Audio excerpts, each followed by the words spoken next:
बात गुजरात के एक गांव की है। सवेरे का समय था।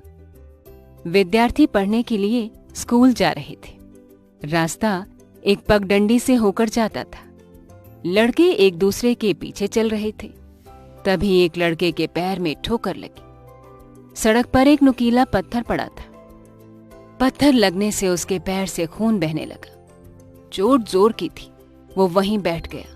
पैर से खून बह रहा था। उसने रास्ते में धंसे उस पत्थर की ओर देखा। ये पत्थर किसी अन्य आने जाने वालों के लिए भी कष्ट का कारण बन सकता है। इसको यहाँ से हटा देना बहुत आवश्यक है। उसने मन ही मन दृढ़ निश्चय कर लिया कि मैं इसे हटाकर ही दम लूंगा। साथी आगे जा चुके थे। उन्होंने देखा कि उनका साथी वल्लभ साथ नहीं है। पीछे मुड़कर देखा तो पाया कि वल्लभ बीच रास्ते में बैठा हुआ है। एक साथी ने आवाज दी, वल्लभ, वहाँ बैठे हुए क्या कर रहे हो? चलो, स्कूल जाने में देर न हो जाए। तुम चलो, मैं अभी आता हूँ। वल्लभ ने वहीं से उत्तर दिया। अब वो पत्थर निकालने में जुट गया। उसने जोर लगाकर पत्थर को निकाल कर ही छोड़ा।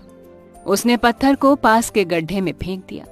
रिक्त स्थान को फौरन ही उसने छोटे छोटे कंकड़ों व मिट्टी से भर दिया। अब वो दौड़कर मित्रों के पास जा पहुंचा।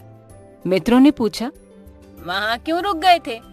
वल्लभ ने बताया, एक नुकीला पत्थर सड़क पर धंसा हुआ था, जिससे मेरे पैर में चोट लग गई।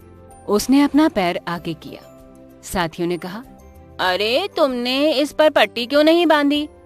बिना किसी प्रकार की चिंता प्रकट किए उसने बताया कि उसने पत्थर को उखाड़कर गड्ढे में फेंक दिया।